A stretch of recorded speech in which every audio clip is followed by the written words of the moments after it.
Hi, John. Hey, Alex. Do you know what I hate? What do you hate? The pun I'm about to make. Oh, God. What is it? Oh, what's this? The story of Tesla? Because it's sickcar.io. Okay. Look, we hit 200 episodes. We barely got there. Now it's all gravy. Sickcar.io. Uh-huh. That's the obvious play on that word. It worked. What I like is how effortless it was. Yeah, I mean, it definitely does involve 3 layers of understanding, 2 of which are barely there, and the third one isn't at all. Yeah. That's the Jaws promise. It's so nice here. Oh, what sights here. Lots to do. Ooh, the night's here. We live it up and love it up and we go. Life begins when you're in Mexico. Yeah. So we watched Sicario, Denis Villeneuve. This is probably this is first big film. Prisoners was probably his first really big one. Oh, it was Prisoners before this. Okay. Yeah. I thought Prisoners was after. Okay. But this was this was when he kind of went on the map for a lot of people. Yeah. This was a very popular, well-received movie. Yeah, he's a good director. This one, so this is my first time watching this movie. I gotta say, doesn't feel very Villeneuve-y. It doesn't it's not like him. It just doesn't have his I don't know, it doesn't have not his style, but there's a flavor to his films, and this one seemed to be lacking a little bit. No, I think it fits right in there. Pretty drab color palette, very slow, measured presentation. Johan Johansson soundtrack. Yeah, I think it's just not as visually interesting, I guess. A lot of his other movies, I don't know, it just seems to be there's more stuff happening during scenes. There's a lot of just kind of just simple setups, and the scene happens, and there's some flourishes, watching a puddle or whatever, but it's I don't know, I don't know, it's not complaining. It's just if I had watched this and you asked me to guess who directed it, I don't think Villeneuve would have been high on my list. I think it's closer to obviously just said it came right after it, but I think it's closer in style to Prisoners than to some of his later works. Yeah, I think it's also there's not a lot of talkers in this one. Mm-hmm. I like when people talk in his movies. Sure. There's a lot of laconic folk, and they're yeah, I see what you're doing here, but maybe have a guy or two that says stuff, just one or two. I think some of the other thing he's doing here is because it's a little bit more held back, because I think he's trying in a movie that's about sort of shifty morality and questions about morality. I think he's trying to not glorify the action. So I think he's trying to let the tension and the action scenes play out, and I think he does so very well, particularly in the traffic bit. But I think he's kind of he's not trying to glorify the violence. He wants every action to kind of have weight and meaning to it, rather than just look cool. I agree with that. I think I'm kind of swinging on this movie, but I did enjoy it. But I liked how kind of purposeful he was in the violence, and it's it makes sense. But spoiler alert, people that haven't seen this 10-year-old movie, but the final scene with Benicio del Toro, when he finally catches up to the family that killed his family, shooting those kids off screen just feels like a bit of a coward's choice. Yeah, I mean, by that point, I'm kind of ejected from the movie because it's gone full dumb guy. It's still good, but for that section, it feels incredibly dumb guy. There's a bit of dumb guy. I'm not as far down that street as you are, but it's pretty dumb guy. He was a prosecutor, but now he's John Wick. Okay, sure. It's the anger, it's just that kind of dumb guy, man, if anything happened to my kid, I would go nuts and kill everybody. Yeah. And be all of a sudden I've never been in a fight in my life, but I all of a sudden gain super strength and know how to throw the perfect punch. Well, I think he was a prosecutor for the Colombian cartel, right? Yeah, I still don't know how that would. Oh, no, I just mean I don't know anything about gang. I just figured you're a prosecutor for bad guys, maybe have to know how to shoot. Maybe there's a gun program in order to litigate. I wouldn't know. What are you implying? But you know what I'm implying. But it's also because it's written by Taylor Sheridan, who writes a lot of dumb guy dad TV stuff. I mean, he's written some good stuff, Hell or High Water is good, but he does Tulsa King, which is with the Stallone series. Yeah, that's the Stallone one, right? Yeah, okay, which is real dumb. I haven't watched it, but that looks like a real dumb Not like dumb. full on like Sons of Anarchy dumb, but like it's a dad stuff. Sons of Anarchy, is that the one with Charlie Hunnam or the Yeah. guy that looks like Charlie Hunnam as the lead? I actually kind of like that show. Yeah, I bailed on it. This movie is interesting watching it now for the first time in 2025 because a lot of these actors have since been ruined by superhero movies for me. So, Benicio del Toro, the Collector from Guardians of the Galaxy 1 and some later movie. Not ruined, but it popped in my head because Josh Brolin is also in this film. Thanos and time travel arm man from that one Deadpool movie. Cable. John Barenthal, TV's The Punisher. Mm-hmm. There's an agent, somebody, which I didn't recognize him, but the one that really pulled me out is the lead white guy in the first team she's with, like where they're sitting at the table and he's got a bandage on his forehead, the kind of older guy. Oh yeah, he was like on Alias. I don't know, but what he was Victor on Graber? is one of the leads in what's it called? Legends of Tomorrow, the awful CW verse where they like mix everybody up and like he plays half of Firestorm. Oh He's right, like yes. And it's so distracting because I didn't realize he was a good actor. I just kind of thought, oh, he's like a schlock guy. I'm like, oh no, he's in like a quality movie and he's doing a good job. And I just like, my brain couldn't do it because like I only know him from those schlock things. Mm-hmm. Yeah, it's hard to make that shift. Like I was thinking about my reaction to John Bernthal seeing this the first time versus seeing it now. Because I think seeing it the first time, it's like, oh, I just know him as that like crazy guy from Walking Dead and like him being an asshole and a couple other things.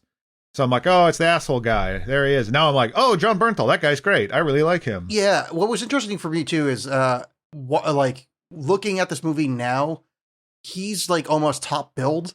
Like, I mean, that's an overstatement, but like he's heavy in the list anytime you talk about this movie. Like he's like John Bernthal's right there. It's like he's in it for 48 seconds. Yeah. It like doesn't really do a whole hell of a lot, but yeah, I guess it's like David Bowie in Firewalk with Me. Yeah. People know that, and it's like, yeah, he's there for like 2 seconds. And I forgot Daniel Kaluuya is in this. Yes, and I want to talk about him. So Daniel Kaluuya, we discussed on Alien Guy in the Sky movie. What's it called? Nope.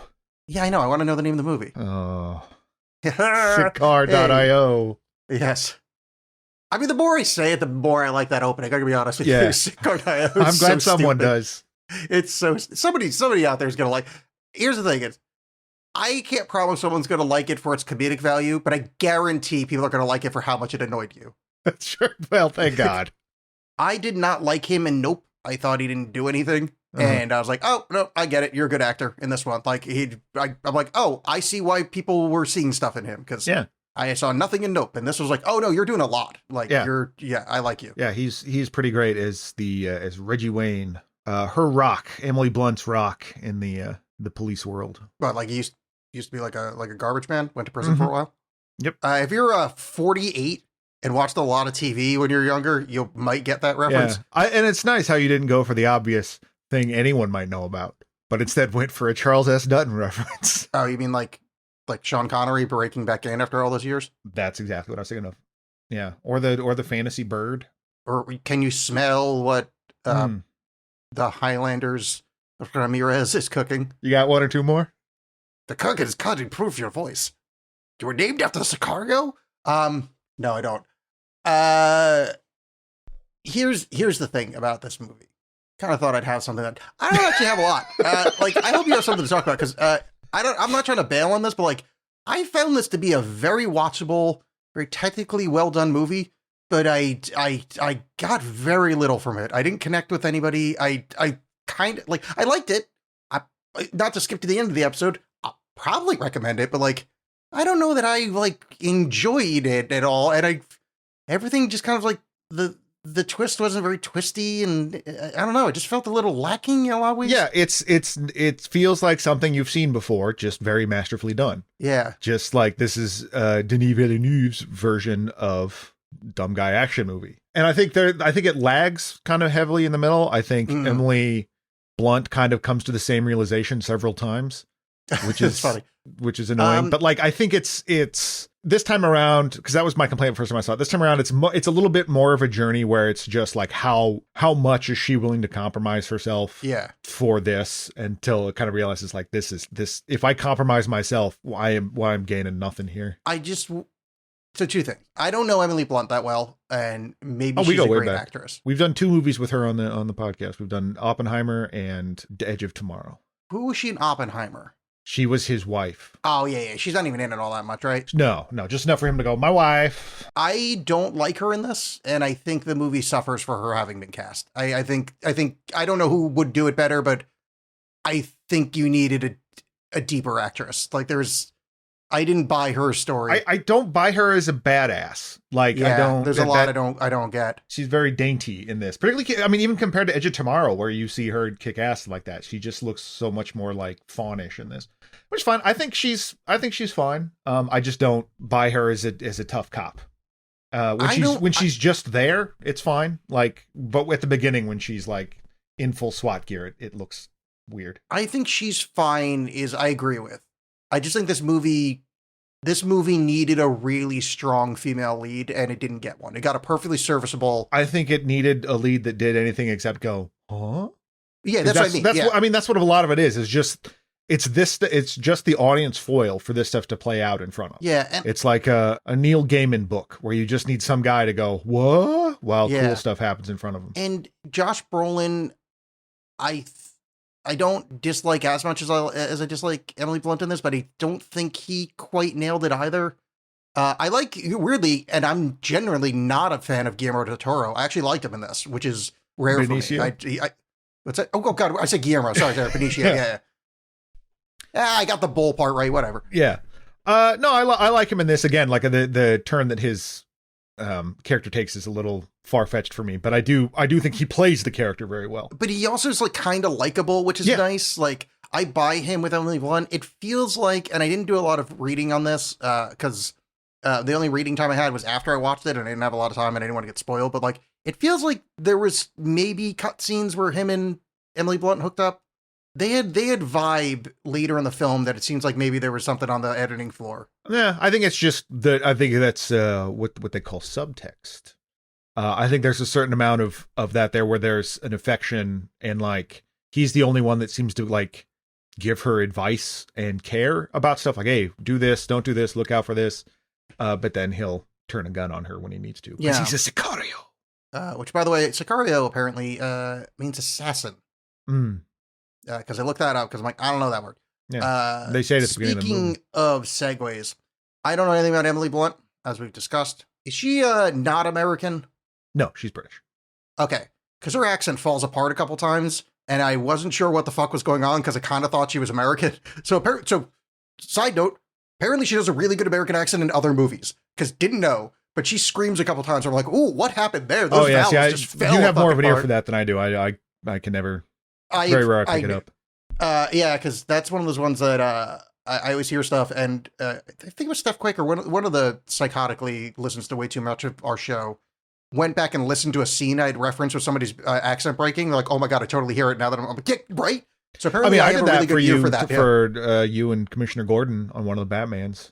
Yeah. Going back to Josh Brolin, the thing I like about Josh Brolin is how he's constantly playing these authoritarian roles, whether it's Gurney Halleck, whether it's Matt in this, Thanos, I guess, or the cop in Inherent Vice, whatever. And he's always this like macho tough guy thing. And in reality, like he like writes poetry and is such just like a surfer dude. Oh, really? And that always cracks me up. I mean, he's always just seems like a whatever brother kind of guy. And then they always have him play a shithead. That's something that the character in this movie left me. I wish they had kind of done better with it. Is he's got flip flop on. He doesn't dress, seriously for his position and yada yada. But then like it doesn't go anywhere. Like they just did it to be like, look, he's got a character, and then just.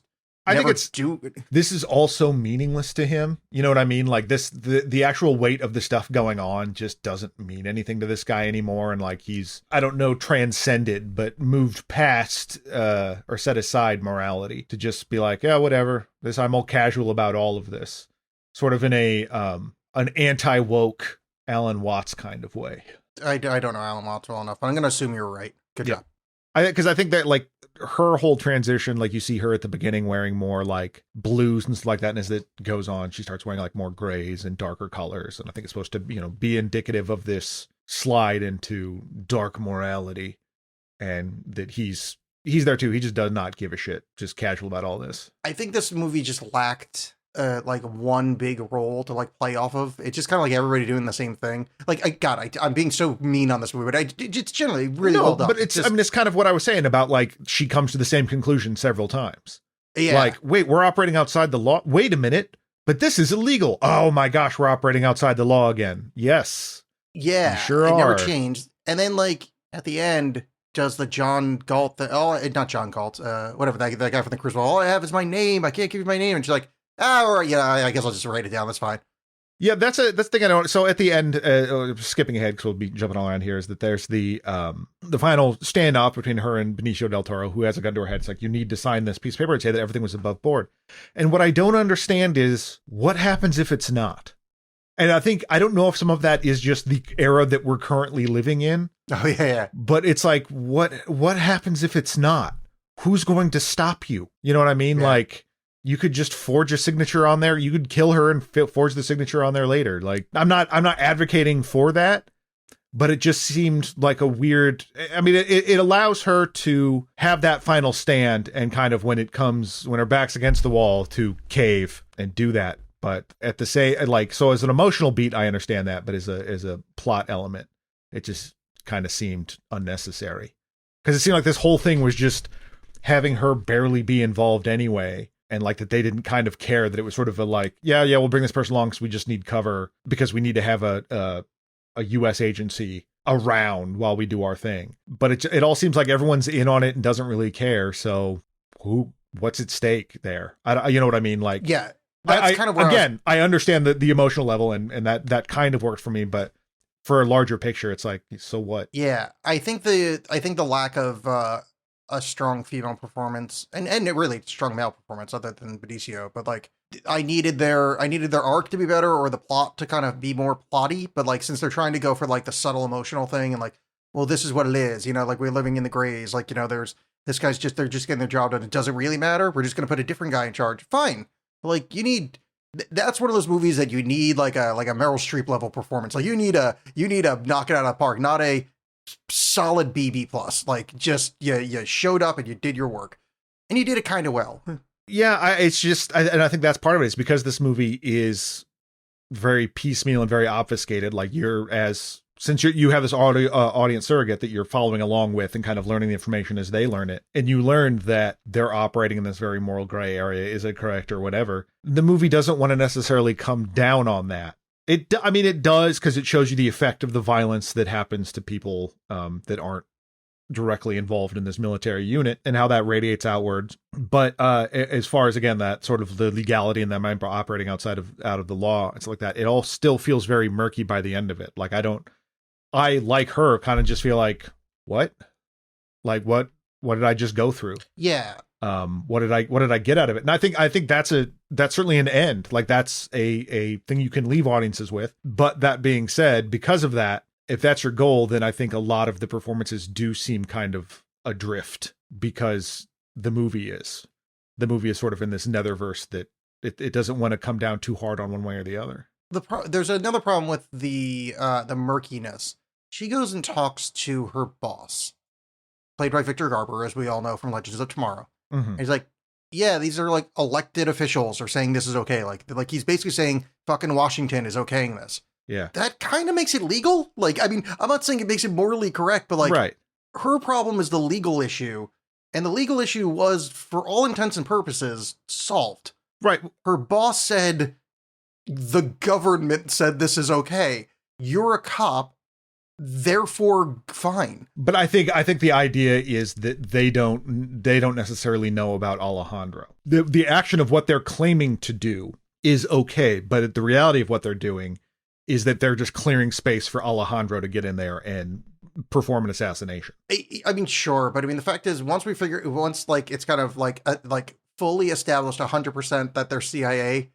Yeah, that's what the CIA do. That's like their job. Right. Well, yeah, but the question is that okay? And again, like for the era that we're in right now, it feels very sort of like liberal to be like, but the norms are norms. And yeah. It's like, it does not matter. Like you realize this is all fake, right? So it just seems like, just from what we've seen, It just seems funny. They're like, we have to have this piece of paper. Otherwise, someone might take accountable, we might be held accountable for something. And we know that that's just not the way things work, apparently. Yeah. So. I think the other issue I'm having too is a cop worried about the morality of something? It's like, you're a fucking cop. Not to be too stereotypical millennial, but like your job is to, keep the system in play and right. And I think that's people. Like it's that's part of the challenge. I think that she's facing is that sort of realization of, or have the scales kind of fall from your eyes a little bit about this, about how like the stuff you're doing at the end is just being done in the name of control, not stopping all this. The CIA doesn't want to stop all this. They just want to have it under control. Yeah. And like he tries to sell it later. He tries to sell it as a sort of heroic ends, something like that, that like, oh, these 20% of people are going to do it. But there's political and moral implications outside of that he kind of covers over or papers over or just omits entirely. But I do love the Josh Brolin part where he's like, hey, until these people stop snorting the stuff off their nose and, yada, yada. At no point does like the thought, we could just legalize it and then. Oh yeah, you can do that. Yeah. It's just like, it's such fucking cop rationality of like, all you're thinking about is like, hey, it's the people's fault, instead of like, yeah, you can just like legalize it and then the cartels would crumble. Like, yeah, or it'll work to improve conditions and yeah, like immediately. Yeah. Right. But no, yeah. And that's kind of exactly that like you are fighting this war that it's not that like, because the one side is so bad, we have to kind of be a little bad too. It's just that both sides kind of suck and are after the exact same thing. How do you do with that? What I think is funny though, is at the end when she tells fucking, I keep wanting to call him Don Johnson, tells Josh Brolin, like, I'm going to tell on you. I'm going to fucking write a report. Why would you just say that?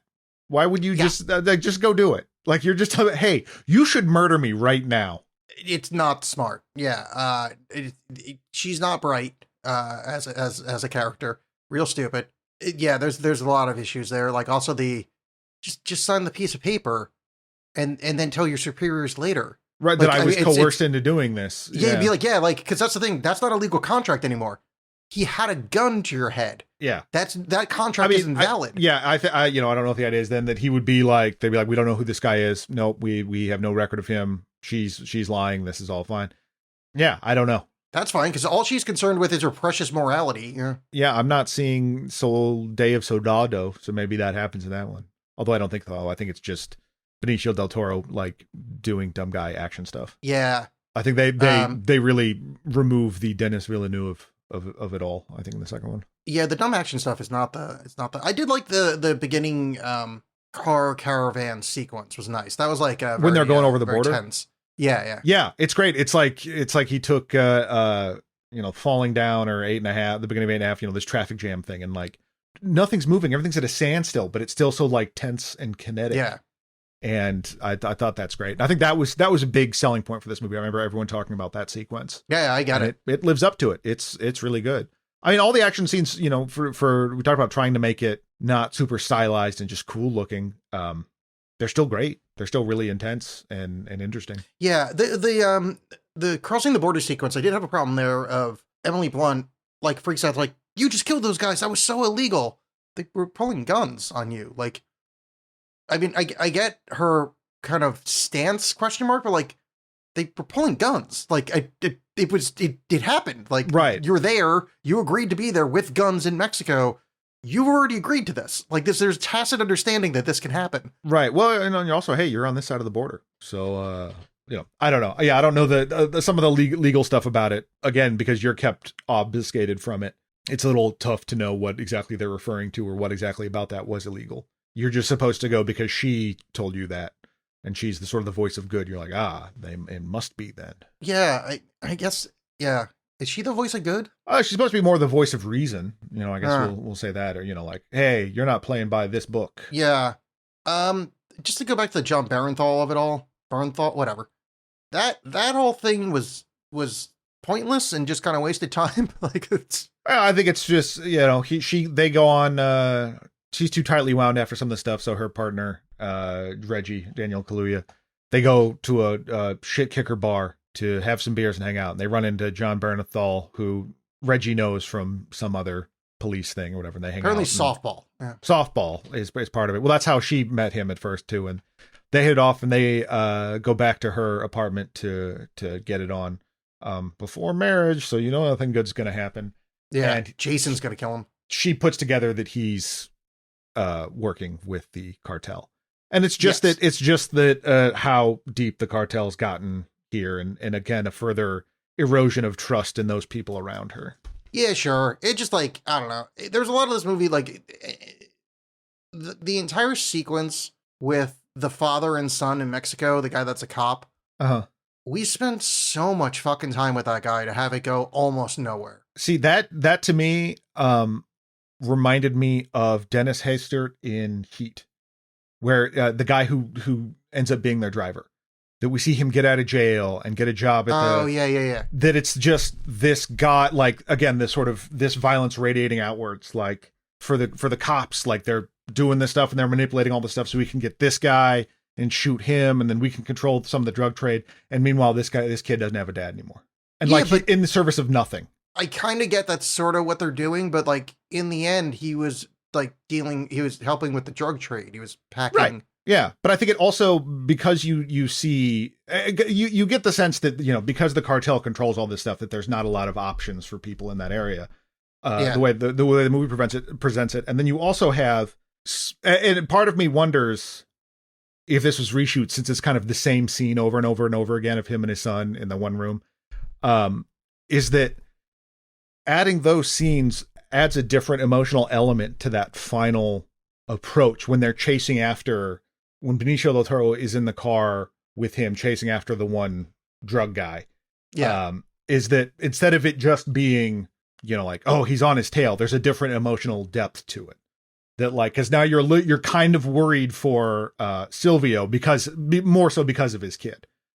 No, I think it's not necessarily like saying that he's good and harmless, but it's just that these actions that you might be using as pawns, they do have ongoing effects, like in the final soccer game that we see. Yeah, I'm not immune to what they're doing.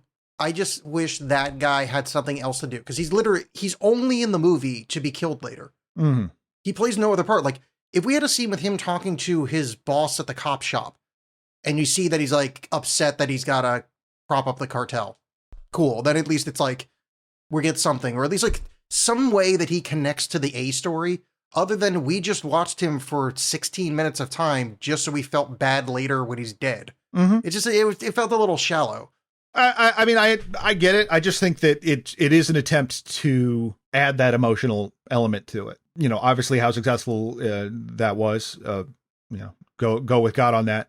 But I think the idea is that to try to show a human element outside of the political nature of this whole thing, to just outside of those groups, and not just a shot of like, me papa later, that like try to actually like have it play out and feel something. Yeah, really could like, although I think even without that element though, like just the scene at the end where it's that guy's, you have the added pathos of that guy being there after promising his kid they would play soccer, and his son going to play soccer for the people and families, and then you just hear this drug war breaking out around them.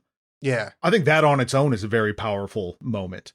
I mean, even again, when they're first down there and they're like, the camera's like in the middle of the park and it's following the cars around, and you see like dudes playing handball and all this stuff. And meanwhile, this war is going on around them. Those are both very effective, but then it still just renders them as architecture, as background to the whole thing. Whereas, yeah, I think adding that is an attempt to, like as I said, to add some humanity. Yeah. I mean, or, you know, they could like have like a smooth talking dog or something, and then like you could kill him. Like, right. Oh man, I really started to like that guy. He spoke in like AAVE, and he was their drug dog in that, like, he was high all the time. Yeah. Oh, he could do like a Rasta accent, but like he used to be on the force, and then like he voiced got so by Adrian Brody. Yeah, he got hooked on sniffing pot, mm-hmm. and then because he's actually Josh Brolin's ex dog partner. But they broke up because the dog got so hooked on the pot that he got stuck in Mexico and joined the cartel as a smart talking dog. Ooh. And then at the end, after the drug war is blown up, then Washington's like, what's going on? We know she didn't sign the letter. Things are all screwed up now. And then Josh Brolin's like, hey, I think things are going to be okay. We have a man on the inside. Yeah. And then the cartel main guy's office chair spins around, and it's the dog, and he lowers his sunglasses. And then he puts his paw through his dreadlocks and says, I can get used to this. Yeah. Yeah. Yep. So I just had my voice to text on, and I sent it to denis.villeneuve@gmail.com. These reshoots are gonna be real quick, I think. Yeah. And I think he'll appreciate it. I think he'll be like, you know what, that's what I was going for. This is you gave me some great ideas about the next Dune movie and the direction to take it. I think after 20 years in the business and making classics and winning Oscars and stuff, I think the highest compliment you can get is borderline human / podcaster telling you about the cartoon dog that you should have finished the end of your movie. I feel like that's up there with getting an Oscar. Well, I think in any listeners, let me just say real quick, patent pending, because you've given me a good idea here. Megan, I don't know if you saw that their sequel to Megan is coming out. M. Forgan? It's like Matugan, I don't know. But they're trying to advertise it with hey, we're doing a thing with Meta, where if you go see the movie, there'll be a Megan second screen experience on your phone where you can get information and trivia, and Megan might talk to you during the movie, which sounds awful. Yeah. Yeah. But so something like that for you, that when there's the movie playing, you can look down at a thing, like a moment's happening, you're like, what? And you look down and it's just a dog reaction. Oh, hell yeah. So if the dog's like, "Whoa," you're like, oh, I'm supposed to be sad here. Yeah, and then the when first it's the time dog's, we see Benicio del Toro, the dog's eyes can go left and right, and you're like, ooh, that's what he's thinking. Okay, something's going on. But it could do both, it could lower its sunglasses and then go left to right, and you're like, oh, what does that mean? Yeah. So it's still, it can tip you to what's going on, but also make you laugh and make you think. Yeah, and I think that's really what this movie was missing. Mm-hmm. Is my main kind of thesis. Is a Rasta ex drug sniffing dog that now works for the cartel. Yeah. / runs the cartel. Because the thing is, I've read the cartel rule books. There's nothing against dogs running the cartel in there. It's just Airbud 6, and he's just just murdering the shit out of people in Juarez. Day of the Soldago. Yeah, that's maybe the Soldago. Yeah, Soldago. Oh, it's fucking wow! Everything's coming up. Everything's clear. My eyes are cleared. But yeah, it is I actually thought this was longer than it is. It's only 2 hours. I thought it was closer to his usual 2.5 hour kind of. I think it's because it drags a little bit. Yeah. That middle section just is hey man, Roger Deakins, there's the desert again. You got it, man, nailed it. Yeah. And I mean, Roger Deakins is amazing, and I can't say enough about his work in this in particular is very good. I like the scene. I don't know, any desert at night scene is cool. When you just see the silhouette of all the military dudes and they kind of disappear in the darkness underneath the sunset. I thought that was cool. Yeah. And then a robot scorpion comes out from underneath. Mm-hmm. Mm-hmm. Also Rasta for some reason. Yeah. The only person I've ever heard say I for real, and not in a documentary or something, was a disc golf kid I played with, and he was a white guy with 3 dreads, and he actually said I unironically. Now, when you say that he has 3 dreads, are those the only hair on his head like Homer Simpson? No, he was trying to dread his hair, just desperately trying to do it, and only 3 had taken. Okay. He was mid dreading. They were dread not fully locked. They were in a superposition. They're not locked or unlocked. Okay. They're quantum state dreads. Yeah, and so he said, half of the story is made up because I don't remember the exact thing, but he said essentially and then went, oh, sorry, and then apologized, tee-hee, I'm so into this community, I just let it slip out, that thing. Yeah. Yeah. And it was I just remember having the that kind of empathy cringe, that just I didn't need I don't need that, my shoulders are going up. Ooh. Well, so anyway, that guy. So if you played disc golf in the early 2000s in the New York, New Jersey region, there's a possibility you know who I'm talking about. Yeah, but he's got the same 3 dreads, and now the only hair he has. I'd put $1,000 that dude's got a fucking MAGA hat right now. No, yeah. Grim stuff. What we lost so many great White Rastas to MAGA. Damn. Yeah. I just feel like anybody that like is that easily swayed to start believing in nonsense, you're gonna go MAGA. The Holly Selassie MAGA pipeline. Yeah. I mean, it's 1-to-1 really. Speaking of tunnels and pipelines, the climax of the movie, I guess we could call it, is the well, I don't know, it's the pre-climax where the tunnel sequence, the pre-com of the movie. Where they're going underground to kill, to invade the cartel. A lot of the movie has been them trying to find this tunnel to get into Mexico that the mules use. Oh, wait, sorry. I have to interrupt you here because I get what their plan actually is. What is their plan? Like, what is their surface level plan? Like, their plan is actually to sneak Benicio del Toro in to have him take over the Yupa. But the two people knew that. The guys that were there, what did they think they were doing? Their idea was just we're shutting down this tunnel and disrupting this supply line. Oh, okay, so they were just clearing the tunnel and then they were gonna like fill it in or something. It was like just a standard bad guy do bad thing. Yeah, and just like that, like to disrupt this guy's, this cartel mini boss's shit even more. That he might be in trouble and lead them to the cartel further up bosses. That again is a very tense sequence, and I like the bits particularly with because we have these Silvio we mentioned previously loading the car or unloading the drugs from his police car with these guys, and like you just hear this gunfire slowly getting closer and closer, this gun battle moving towards him. And I would really like to, I don't think it's in his wheelhouse or it's not something that he's necessarily interested in, but I would really like to see just a Denis Villeneuve horror movie. I just like to see him take on a full on psychological horror movie. And I think Enemy is supposed to have elements of that. I haven't seen that one, but he's very good at keeping scenes tense and alive, even while at the same time everything being beige and slow. With his interest in Dune and especially the later Dune books, I wouldn't be surprised at some point we get like a weird body horror movie out of him, like at some point before he retires. Because all that God Emperor shit and like, anything past Messiah in the Dune cycle, which I know he's talked about and read and is, likes.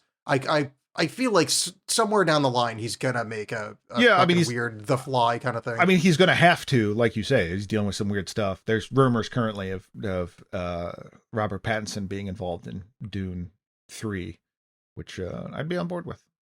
Who would he be in Dune 3? Possibly Leto 2. Yeah, but Leto 2 is prepubescent. Yeah, I don't know. Maybe Leto 2 is the worm. Maybe but that doesn't come to the next movie, and he doesn't want to do that one. See, I didn't know. I thought Leo 2 was more of a dude in that one. But you know what I'm thinking of? I'm skipping Children of Dune and going right to God Emperor. No, the God Emperor is 2. Going to whatever the fourth one is. The worm guy of Dune, I think is what the fourth one's called. Fourth one is God Emperor. Oh, what's the second one? No, Dune Messiah is the second one. Dune Messiah, Children of Dune, God Emperor Dune, and then the worm two guy of Dune, and then Dune 6, Day of the Soldado. Yeah, but no, because he's prepubescent when he starts doing the worm transformation, because he talks about how he never got pubic hair in that one. Oh, obviously. That's not me doing weird shit. That's actually literally like a lament Frank that he's Herbert.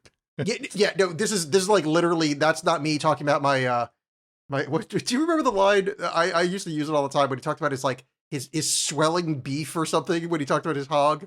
You know what? I don't know. Frank Herbert has like the worst line ever describing a penis, and he's like his beef swelling. I think he referred to it as Beef Swellington. Yeah. Who could? Oh, Robert Pattinson, because he's such a weirdo. I wonder if he wants to be like one of the guild tradesmen or one of the Ixians. Sure. Because he's like a fucking freak, Robert Pattinson. Like he likes weird shit. I could see him getting into like something like that. Yeah, I don't. Like I said, don't know. Not really familiar with the book, clearly. So. Well, they all kind of blend together. As much as I like to blame you for things, like they don't like this. Spoiler alert for the Dune books, but the second they stop focusing on Paul, they do kind of like they just kind of blend into one. Like, that's the I don't know. That's some of that was like I got taxes to pay. I got back taxes. Let me just crap something out real quick. Yeah, because I love those books, but like they're like. Because even the one where, like, what is it, Dune Messiah, where the kids are in it, and, like, Paul kind of shows up a little bit. Oh, no, the third one where Paul kind of shows up a little bit. Like, well, not really. I don't know. It's all the same book at that point. Yeah, he's a blind guy now. It's fine. Yeah, I feel like we should have more to say about this, but I really don't. I'm sorry, I don't. Like it's Benicio Gesserit. Is that anything? Oh, there you go. No, I mean, like he's great. He's an asshole. He shoots some people. That's hooray. It's not a meaty film. Yeah, it thinks it is, and in some ways it is, but I think it's not. Yeah, it's a little bit of a miss for me not in the same way that like The Invitation, for example, is, where I'm more just like frustrated with it by the end. Yeah, but more it's like good, not great. You know what this actually reminds me of? The one with Ice Cube's kid that we did somewhat recently. Yeah, Den of Thieves. I mean, it has that same kind of element of the the police violence, everything kind of getting sucked up into violence, and the ongoing imperial state, both inside and outside. Yeah, of it. but then also it thinks it's smarter than it is. Like it, thinks it's doing more than it actually. I mean, obviously not to the same level, but yeah, I think it's similar in that way. But I think I haven't seen 2, so I can't. I mean, in either case, so I can't say that whether or not Den of Thieves knew what it was doing or it sort of stumbled into it. I do think it had both have stuff to say and kind of similar things to say about the nature of violence and the state's use of violence, and the sort of how at a certain point it stops becoming about morality and it's just about power. But I think because this whole movie, you're kept at arm's length from everything. It's hard to get worked up about it. You know what I mean? Like it doesn't have the same impact. There's a distance there, kind of by design, just also by the way that Villeneuve makes these movies, or makes his movies, that there's a coldness to them. And so it's just quickly this kind of academic, like, oh, should she sign the paper? I don't know. Shit's fucked up. World's a crazy place. Yeah, it's a bit of a letdown, only because I really like Denis Villeneuve, and it's a really well made movie. I just think it's not. It's just nothing you haven't seen before. It's nothing. It's both that, and you can do something. You can do the story we've all seen a million times, but differently. And there just wasn't a big enough swing taken to try to make it something. And then because it's Villeneuve and he's so good, I think everybody kind of sucked their dick about how great this movie was, and that also it's tough to overcome the. What a brilliant film. This is amazing, well put together, yada, yada. And you're like, this is literally anybody could have done this movie. Well, I think that's the difference, is that he took a thing that just any idiot could have done and turned it into something else. Yeah. He certainly elevated it. And I think that's admirable and worth noting and worth talking about. But as a result, I do think it also introduces that distance and coldness. Like I said, that keeps everything, it certainly makes everything seem muddy, but then it's hard to kind of get excited about what this movie's talking about. I do, this is still a soft recommend for me. It's still really well made. I still say watch it. It's just, it didn't, compared to some of his other stuff, it doesn't do it for me the same it's way. almost like watch it without the baggage of him, without the, it's watch it, but in a very, I don't know. It's almost not a, read the, is there too long didn't read from movies? Just could we edit this to 35 minutes and we just of the good stuff? Oh, I got that movie. I mean, that's how Donald Trump watches movies. He just watches the action scenes, like a blood sport, because the other stuff's too confusing. Yeah. I still recommend it. I still think it's good to watch. It's a good movie. It's just is not quite all the way there for me. It's compared to some of the other stuff. It's on Netflix. That's a big plus, because a lot of people have Netflix. And if you can't think of something to watch and you're not in a, you're in a, I want to watch an elevated movie, but not an elevated movie. Yeah, it's a decent pick. Yeah, let me know if you do, if anyone has seen the second one, let me know how it is, because I'm not. Yeah, same. If it's dumb fun, sure. If it's bad dumb fun, then I'm not interested. But I'm curious, but not curious enough to watch it. Yeah, exactly. That's where I'm at. I'm curious, but just if someone says, "Oh, you should check it out," maybe I'll watch it. But otherwise, I'm happy to leave Sicario here. Because I'm really good at accidental segues. Speaking of Kumite, I went and saw How Did This Get Made live recently, which was amazing. And it turns out they did Getaven, aka Champagne and Bullets, aka Revenge Story. What was the third one called? Do you remember that? It's Road to Revenge, aka Champagne and Bullets, aka Getaven. which I was freaking out because I had forgotten when the show was going to be, so I got a notification the day before and went, oh fuck. I didn't immediately know what the show was because I just quickly Googled and didn't see it and went, oh shit. So I'm sitting in the audience with my friend, and I see a guy walk by that's got a bad mustache and like I don't know what the politically correct term is, but they used to be called wife beaters when I was a child. A-frame. What's that? A-frame. A-frame. That wasn't me trying to just say the insulting thing. I literally didn't know what they're supposed to be called. Like an A-frame tee. And I was like, and then I heard a reference to the movie. I'm like, no fucking way. And then Paul comes out to do like the pre-stuff. I'm like, holy fucking shit, it's Getaven. Yeah. So I text John and go nuts. But the reason I say this is John and I did that movie on the show. And How Did This Get made a point of saying that they had never heard of this movie before. It's the first time it's ever been presented to them. They were really excited to find it. So one of their editor friends did it. I would just like to say, in your fucking face, how did this get made? 2 reasons. I've been podcasting longer than you because the Alexx cast came out first, and we found fucking Getaven before you. So suck my dick, eat it, and more so, when the episode comes out, how did this get made? From Portland is John and Alexx Hate Stuff favorite Getaven. Yeah, and you can, if you listen close, you can hear Alexx laugh in here. No, I am balcony monsters. It was really weird because Paul took the mic and ran past us. Oh, and fun. It was genuinely somewhat surreal to see Paul in person because I'm like, I've been listening to you for the better part of a decade, and it's weird to see you there.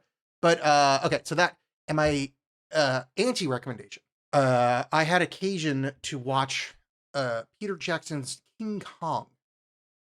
Now, if you'd asked me, Alex, have you seen King Kong? I would have said yes. Turns out I'd only seen bits and pieces. I'd never actually seen the whole thing. This is my first time watching it from A to B. That movie is fucking terrible. There's the first like 35 minutes is a banger. There's like Jack Black trying to make a movie. This young actress, like, oh, she's so failing at being an actress, she's going to go into burlesque. And it's like, fuck, let's go quick. We got to get on a boat. The cops are chasing us because I borrowed money from these guys and blah, blah, blah. We get on the boat and the boat's great and we're getting to Skull Island and there's a accident. And then it just rarely have breaks hit so fucking hard. I mean, this is like Princess Diana hitting the fucking wall level of stoppage. That movie just sucks after about 35 minutes. And there's like 2 more hours. It is fucking long. It is boring. The CGI for 2005 at times looks good, and then other times looks like it's 1994. It fascinating watch. It's like I'm almost recommending it for like how terrible it is, and how badly it aged. And because of Peter Jackson kind of has a thing of like he's somewhat timeless, like Lord of the Rings still holds up, and this is one of the things he made almost immediately afterwards, and it does not hold up. Oh boy, it is rough. Yeah, I've never seen that one. It's one of those I'm like, well, I didn't see it on the big screen, so I feel like I missed my chance. Oh, you did? Good. And honestly, probably would have looked shit on the big screen because it doesn't look good. I watched Champagne and Bullets before because Champagne and Bullets is a slightly different edit than Getaven, and I was shocked at how like more complete Getaven was, how like much more refined Getaven was. They're still just dog shit, but it's so much fun. Like that movie rules. It's a dude that's so excited to be there. And it doesn't have the Tommy Wiseau baggage of like, everyone hates me. He's just like, he's excited to hang out with Wings Hauser. Oh, it's great. All right. So you saw Champagne and Bullets. I've seen, because you watched it, I was like, you know what, I have the Blu-ray. I should just watch that cut of it. So I've seen Getaven several times. This is my first time watching Champagne and Bullets.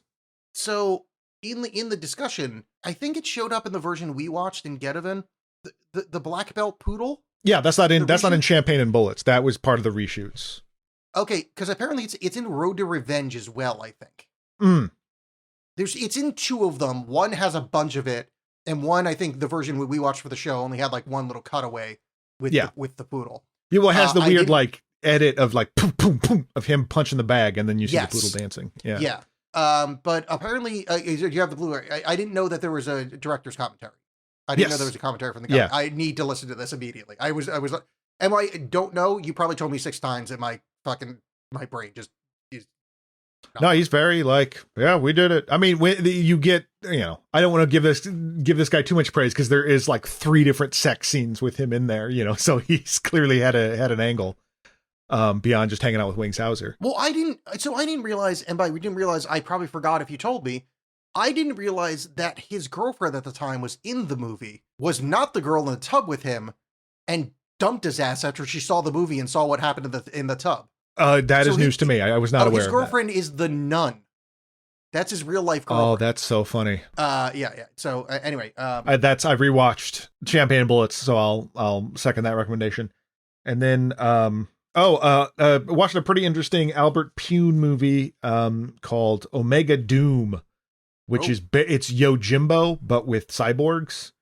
It's no budget Rutger Hauer in a futuristic wasteland like most Albert Pune movies. I may have seen this. Yeah, it's fun. It's not the best thing ever, but I had a fun enough time with it. Oh, I have seen this. I think possibly one of the bad movie things did this. Yeah, it's not great, but it's fun to see like Albert Pune's take on stuff. Like he can't do the Blade Runner pupil reflection. So it just shines a light in characters' eyes, like a tiny little pin light, so you get a little reflection off the cyborg's eyes. And in the cyborg mode, I rewatched RoboCop, which is still great because it's RoboCop.